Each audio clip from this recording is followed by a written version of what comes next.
ጤና ይስጥልን ውድ ቤተሰቦች ላይክ ሰብስክራይብ ሼር የተለመደ ትብብራችሁን ቀጥሉበት የእናንተ ክንድ ብርታት ሆኖኝ እዚህ ደርሻለሁና አሁንም የተለያዩ ስራዎችን በመስራት ቀጥላለሁ። ሰፋ ያለ መረጃን ማጋራቱም እንዲሁ ይቀጥላል። ላይክ ሰብስክራይብ ሼር የእናንተ ብርታት የእናንተ ኃይል ለኔም ኃይል እየተጋባ ስለሆነ እጅጉን አመሰግናችኋለሁ። ውድ ተመልካቾች ዛሬ መካከለኛው ምስራቅ ጉዳይን በስፋት አስመለክታችኋለሁ። ኢራን አሜሪካና እስራኤል ጥቃት ከሰነዘሩብኝ ምላሽ የከፋ ሊሆን ይችላል ብላለች። የእስራኤሉ ጠቅላይ ሚኒስትር ቤንያሚን ኔታንያሁ አይቀጡ ቅጣት ኢራን ትቀጣለች ብለዋል። ከዚህ ባሻገርም ሁቲ ተመሳይ ጣፋንታ እንደሚገጥመው ተናግረዋል። እንዲሁም ኢራን አዲስ አይነት ባሊስቲክ ሚሳኤል በተለይም ቃሲም ባሲር የተሰኘ አዲስ አይነት ከራዳር ውጭ መሆን የሚችል ሚሳኤል እንዲሁ መሞከሯ ተሰምቷል፣ ወይም ደግሞ ለህዝብ ማሳየቷ ተሰምቷል። ነገሩ እጅግ ውስብስብ ቢሆንም በሁቲ ላይም ደግሞ ሌላ ጥቃት ተሰንዝሯል። እስራኤል ላይ የተሰነዘረው ጥቃት ምላሹ ምን ሊሆን ይችላል የሚለውም አነጋጋሪ ጉዳይ ሆኗል። በስፋት አስመለክታችኋለሁ።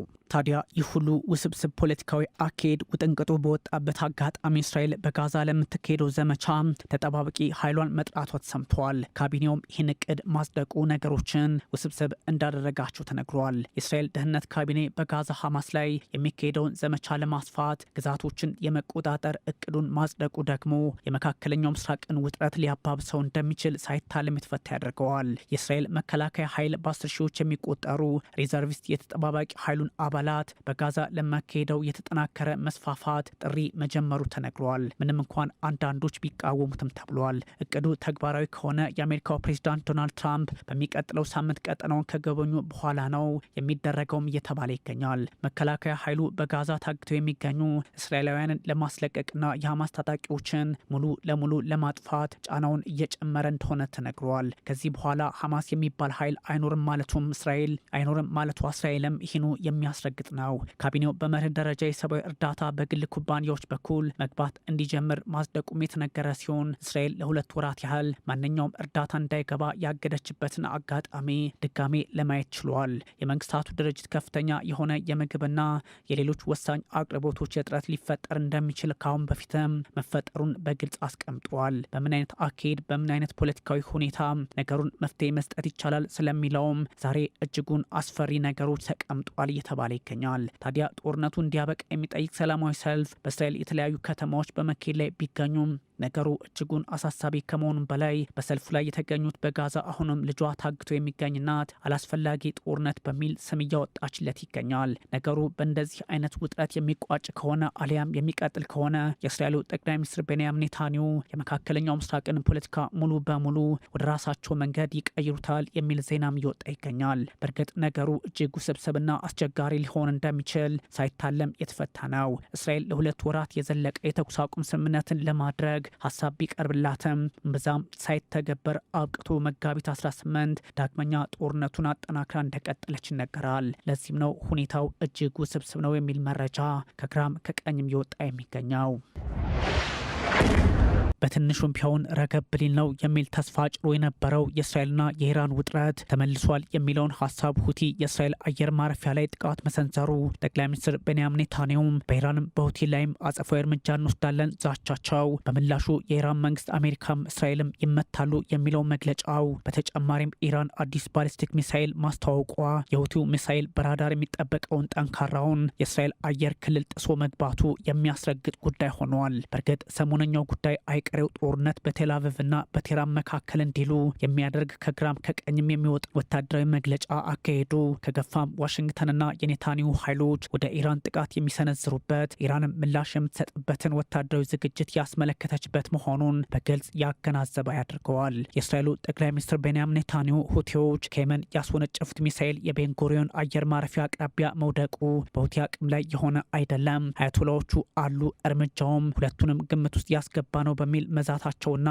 ለህዝባቸው ቃል መግባታቸው የውጥረቱን ክፋት ይጠቁማል። ጥቃቱ የሰው ህይወት ቀጠፈ ባይባልም መልእክቱ ውስብስብና የእስራኤል አየር ክልል እንዴት ተጣሰ የሚለውን ያጤነ ሆኗል የሚለውን ያጠየቀ ሆኗል። የእስራኤል ጦር የአየር መከላከያ ስርዓቱ ከየመን የመጣውን ሚሳኤል መቶ ለመጣል መቸገሩን በግልጽ ይፋ አድርገዋል። ለመጀመሪያ ጊዜ ሲያምን ነውም ተብሏል። ለዛውም በርካታ ሙከራዎችን ካደረገ በኋላ የሚለው ዜና የሊኩድ ፓርቲ ሰዎችን አስደንግጧቸዋል። የእስራኤል አይረን ዶም አይረን ቤም የዳዊት ተወንጭፍ አሮ 2ና 3 ውስብስብ ቴክኖሎጂዎችን ያነገቡ የአየር መከላከያ ስርዓቶችን ሚሳኤሉ ጥሶ መግባቱ ሳያንስ አሜሪካ ሰራሹ ተአድ ረዥም ርቀት የመከላከያ ስርዓትም መቶ መጣል አልቻለም መነጋገሪያ ጉዳይ ሆኗል። ኔታንያሁ ጥቃቱን ሁቲ ብቻ አይደለም የፈጸመው የኢራን እጅ አለበት ማለታቸው በእርግጥም አደገኛው ሚሳኤል ይህን ሁሉ ድርብርብ የአየር መከላከያ ስርዓት ጥሶ የገባው የሁቲ ቴክኖሎጂን ብቻ ታጥቋል ለማለት አዳጋች ሊያደርገው ይችላል። በእርግጥ ኢራን ከእንዲህ አይነቱ ጉዳይ ላይ እጅ የለበትም ባይናት። ኔታንያሁ በመረጡት ጊዜና ቦታ በሁቲም በኢራን ላይም ጥቃት የመሰንዘር ውጥኑ እንዳላቸው በግልጽ ይፋ አድርገዋል።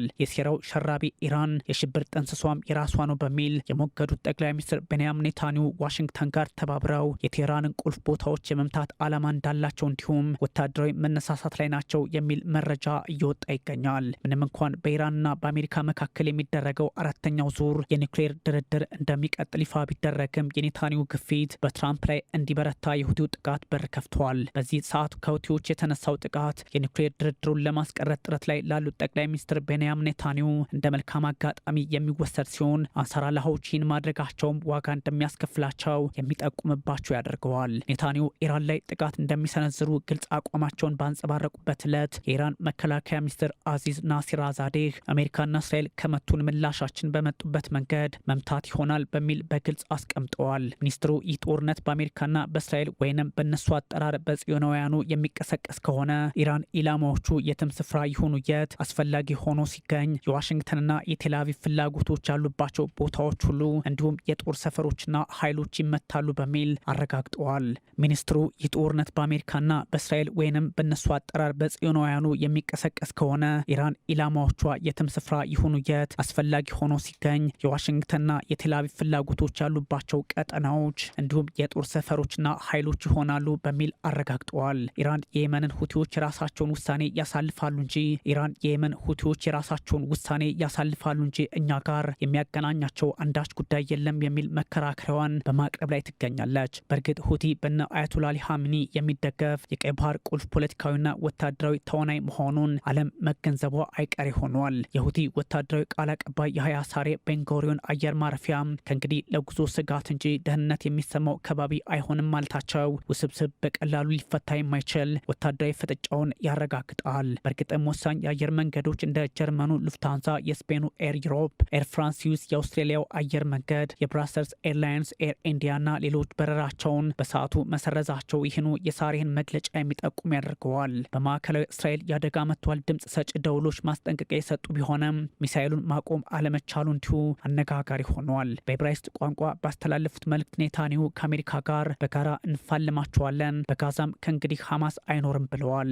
ያጠቃን ይቀጣል የመከላከያ ሚኒስትሩ እስራኤል ካትዝ ሀሳብም ሆኗል። የቀድሞ መከላከያ ሚኒስትርና የጦር ካቢኔ አባሉ ቤኒ ጋንትስ ሚሳኤሉን ያስወነጨፈችው ኢራን ናት፣ ኃላፊነት መውሰድ አለባት ማለታቸውም ውጥረቱ ሁለንተናዊ መሆኑን ይጠቁማል። ጥቃቱ መልኩን የለወጠ ሲሆን እስራኤል ስትመታ ደግሞ የአሜሪካ አየር ኃይል ከሀብና አልጃውፍ አካባቢ ላይ ጥቃት አድርሷል ተብሏል። ንጋቱን ፔንታጎን 10 ጥቃቶችን በአልሃዜም አካባቢ መፈጸሙንና 3 ጥቃቶችን በማሪብ ግዛት ማድረሱን ከሁቲ ጋር ትስስር ያለው አልማስሪ ቴሌቪዥን ይፋ አድርገዋል። በሳዳና ታኪያ ግዛቶችም ጥቃት መድረሱ ይፋ ሆኗል። ይህ ሁሉ ውጥረት ባለበት አጋጣሚ የኢራን ኃይሎች ጥቃት ከደረሰብን ሙሉ አቅማችንን እናንቀሳቅሳለን፣ አጸፋም እንሰጣለን ማለታቸው ጉዳዩን እያወሳሰበው መጥቷል። ትንኮሳ ካደረጉብን በየትኛውም ሰዓት በየትኛውም አካባቢ ሚሳኤላችን እርምጃ ይወስዳል ነው የሚሉት። ከአሜሪካም ሆነ ከእስራኤል ለሚመጣ ጥቃት ሙሉ ወታደራዊ ዝግጅት ላይ ነንም ብለዋል ናሲር ዛዳ መከላከያ ሚኒስትሩ። ይህን ባሉበት አጋጣሚ ኢራን 1200 ኪሎ ሜትሮችን የሚምዘገዘግ ባሊስቲክ ሚሳኤልን ለዓለም ይፋ ማድረጓ